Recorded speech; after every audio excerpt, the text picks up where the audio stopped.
Señor director general de la Policía Nacional, comisionado Gustavo Sánchez, está con nosotros esta noche. Señor comisionado, muchas gracias por estar aquí, señor director. Gracias por invitarnos.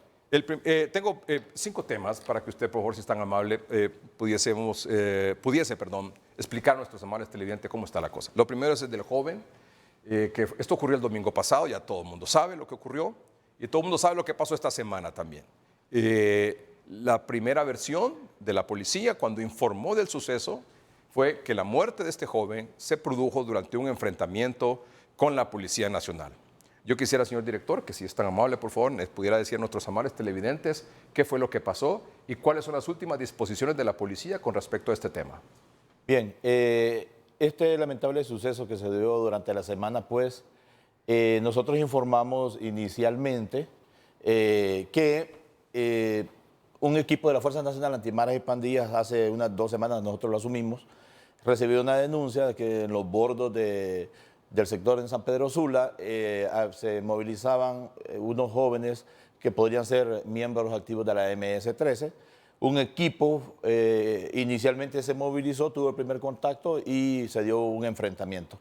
Posteriormente, cuando ellos lo trasladan, porque el joven resultó herido, el mismo equipo de la Fuerza Nacional Antimaras y Pandillas lo traslada al Hospital Mario Catarino Rivas.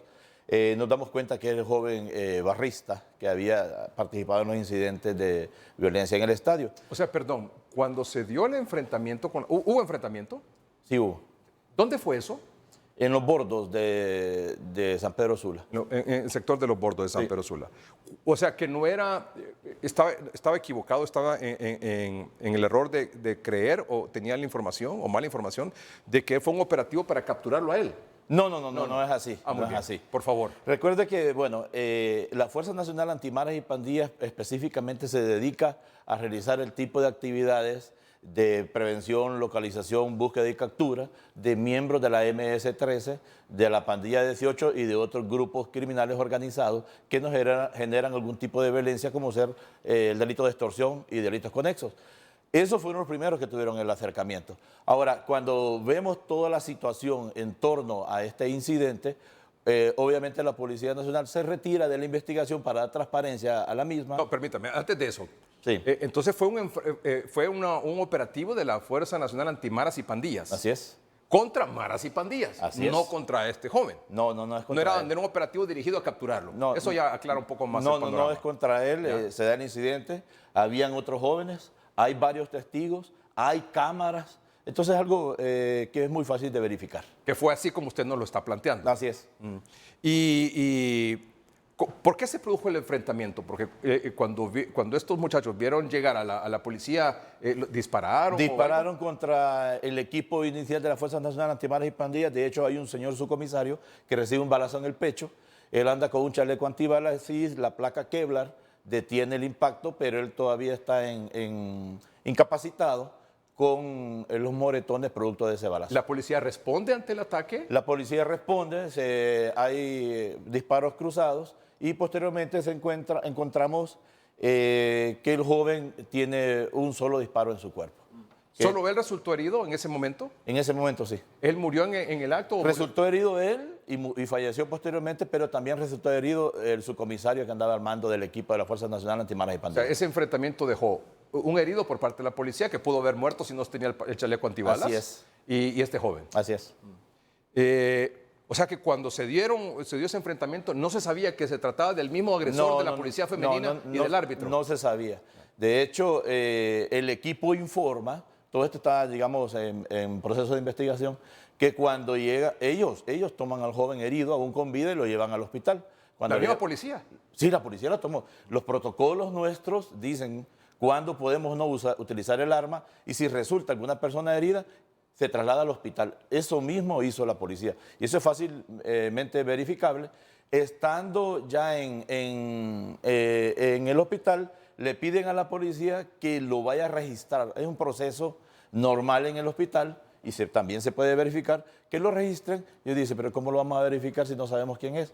Y se encontró la cédula de identidad de él, de acuerdo a la mención preliminar del equipo de investigación, y se comprobó que era el joven. Sí, porque usted sabe que eso ocurrió, no sé, ¿cómo a qué horas ocurrió el enfrentamiento? Aproximadamente a las 3:30 de la tarde. Y eran como las, no sé si eran como las 6:30, 7 de la noche, y todavía no se tenía la seguridad de que se trataba de esta persona. O sea, que tomó tiempo confirmar la noticia. Sí, porque se da el incidente, se traslada al hospital. Nosotros tuvimos conocimiento aproximadamente a las 4:30 de la tarde. De ahí nos dimos cuenta de la situación. Estábamos preparando el comunicado y de ahí surgió una versión de que el joven se quería entregar. Pero cuando nosotros nos damos cuenta de que el joven se quiere entregar, nosotros sabíamos que había fallecido. Entonces, retuvimos un poco la información para verificar y posteriormente, pues, ya sabemos todo lo que sucedió. O sea, que esa versión no es correcta, de que se quería entregar. Pues la persona que decía que se iba a entregar decía que él lo tenía en su poder y eso era imposible. Eso era imposible porque el joven ya había fallecido. Y en la circunstancia que usted ya explicó. Exacto. Entiendo que hay una investigación en curso sobre este asunto. Sí, hay una investigación. Mire, hay que entender, bueno, nosotros entendemos todo lo que se da, entendemos el dolor de la familia, entendemos los organismos de derechos humanos ejerciendo su función y su rol, entendemos al Ministerio Público, a la ATIC, que están involucrados porque todo eso está enmarcado a ley. Esta Policía Nacional no va a encubrir a nadie, esta Policía Nacional es respetuosa de todos los procedimientos que deben de realizar en torno a un hecho investigativo, en torno a un hecho criminal, y nosotros no tenemos por qué oponernos a eso porque de hecho la ley nos obliga para eso. Entonces intentamos y hacemos todos nuestros actos con transparencia, con auditoría social, porque al final una investigación científica va a determinar qué fue lo que exactamente pasó. Dos preguntas sobre eso.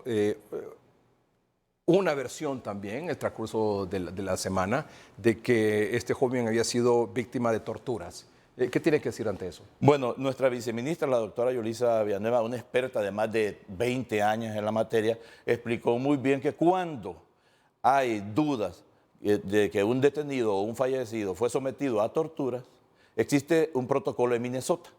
El protocolo de Minnesota establece, entre otras, acciones, la revisión de las uñas o extracción de las mismas y la revisión de la lengua o extracción de la misma para buscar algunos indicios que determinen si hubo o no hubo alguna lucha previa de en defensa del joven que quiso, salvarse si estaba siendo sometido a una tortura. Eso fue lo que pasó. Después se trajeron unas fotografías y en base a esas fotografías se hicieron unos análisis técnicos científicos que generaron todo el debate en torno a la tortura, pero categóricamente eso se va a desmentir. O sea, y esta noche usted puede descartarlo también. No, nosotros lo descartamos. Lo descartó la doctora Yolisa Villanueva y en su momento medicina forense lo va a establecer. Los efectivos, los policías que participaron, los oficiales antimaras y pandillas que participaron en ese operativo, ¿ellos continúan actualmente laborando normalmente? No, de acuerdo a nuestros protocolos, cuando unas personas se habían involucrado, unos funcionarios policiales se habían involucrado en un hecho de un enfrentamiento con arma de fuego y resulta una víctima fatal, ellos son retirados de sus funciones y están pendientes para ser presentados a orden de la Fiscalía y de la ATIC para que se deduzcan las responsabilidades del caso, si es que existen. Igualmente los vehículos, igualmente las armas de fuego utilizadas en ese enfrentamiento. Entonces es un procedimiento normal que está en todos los protocolos de seguridad de la Policía Nacional de Honduras. O sea, que esta investigación no está siendo llevada por la policía, sino que por el Ministerio Público. Está siendo llevada por el Ministerio Público. Fíjense que nosotros tenemos en nuestros protocolos de actuación con la Fiscalía precisamente eso. Cuando hay un funcionario policial involucrado en un hecho, nosotros nos retiramos e interviene la ATIC. Cuando hay un funcionario de la ATIC o de la Fiscalía, ellos se retiran e interviene la policía, como es el caso de la fiscal en Nacaome. Entonces, ese caso lo llevamos nosotros porque obviamente era una funcionaria del Ministerio Público quien perdió la vida. Y ese es mi segundo tema. ¿Cómo va esa investigación?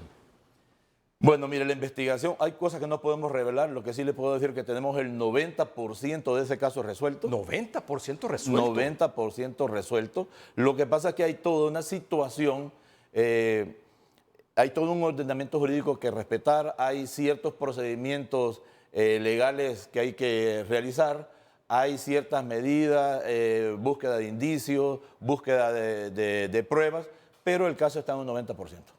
Cuando me dicen 90% es casi resuelto, o sea...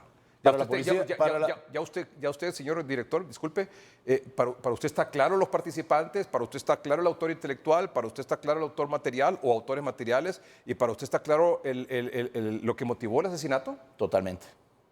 La Policía Nacional de Honduras tiene totalmente resuelto ese caso. Estamos en un proceso, esperamos las órdenes de captura en los próximos días.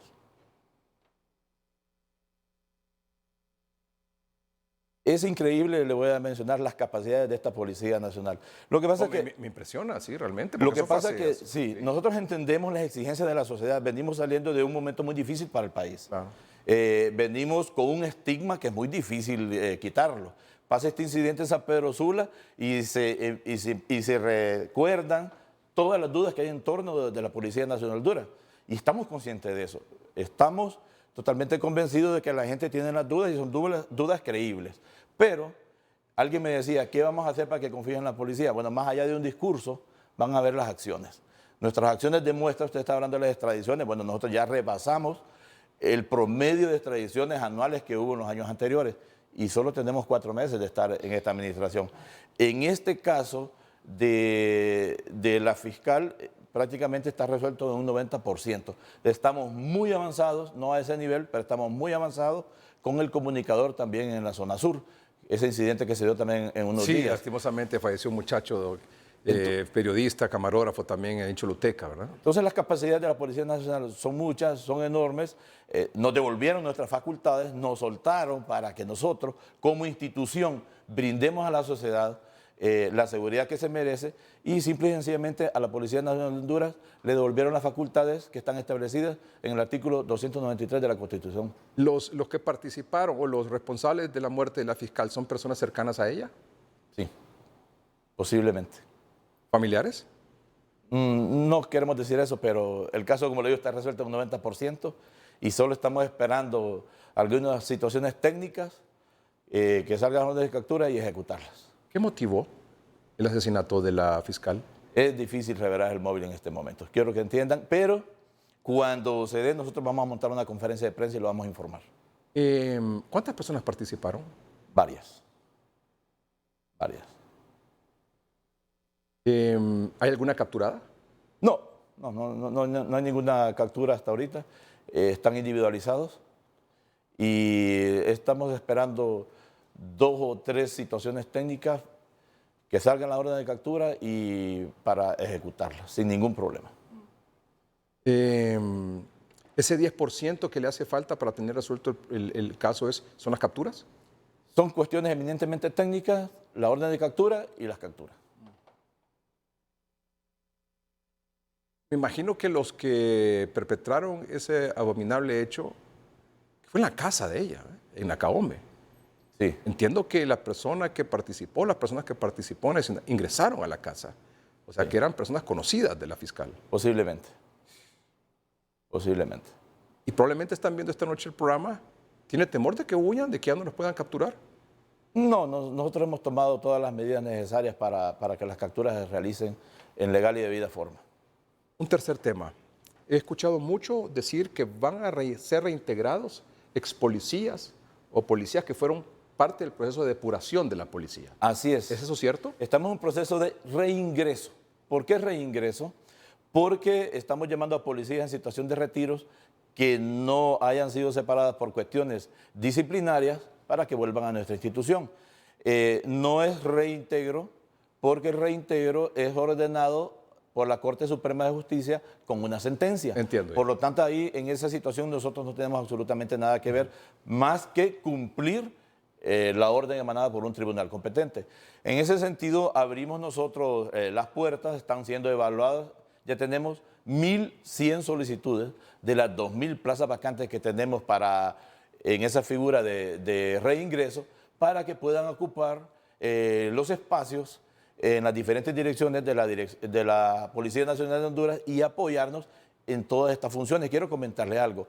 En el marco de la estrategia, de las nuevas estrategias de seguridad ciudadana que estamos nosotros implementando, pasamos a duplicar las unidades policiales a nivel nacional. Teníamos 18 unidades departamentales y 2 unidades metropolitanas. Ahora son 19 unidades metropolitanas. Implica nombramiento de jefas o jefes policiales con un grado superior, implica dotación de más recursos económicos, recursos financieros, recursos logísticos y recursos humanos. Por eso es necesario que nosotros podemos tomar a esos funcionarios y esas funcionarias policiales que están en condición de retiro para que reingresen y nos ayuden a cumplir esa función. Pero estamos realizando un proceso riguroso de evaluación. Señor comisionado, ¿usted es comisionado? ¿El cargo es? Mi grado es comisionado de policía, mi cargo es director general de la Policía Comisionado Nacional. de policía. Así es. Pero entiendo que en unos días va a ser ascendido a Comisionado general. comisionado general. Sí. Entonces, actualmente es comisionado. Comisionado. Comisionado. A secas, sí, comisionado de policía. Ahora va a ser comisionado general. Sí, la ley orgánica. ¿A partir de cuándo?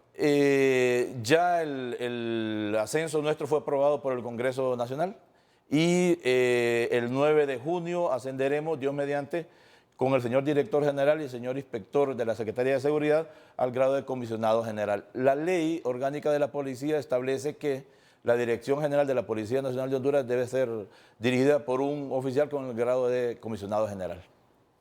Muchas gracias. Felicitaciones anticipadas. A la orden. Muchas gracias. Éxitos. Gracias, muy amable. Éxitos. Vamos a un corte comercial. Cuando regresemos, don Tony García, subsecretario de Relaciones Exteriores, y la decisión de la presidenta Xiomara Castro de no ir a la cumbre de las Américas en Estados Unidos, que inicia esta semana. En su representación va el señor canciller don Eduardo Enrique Reina. Ya volvemos.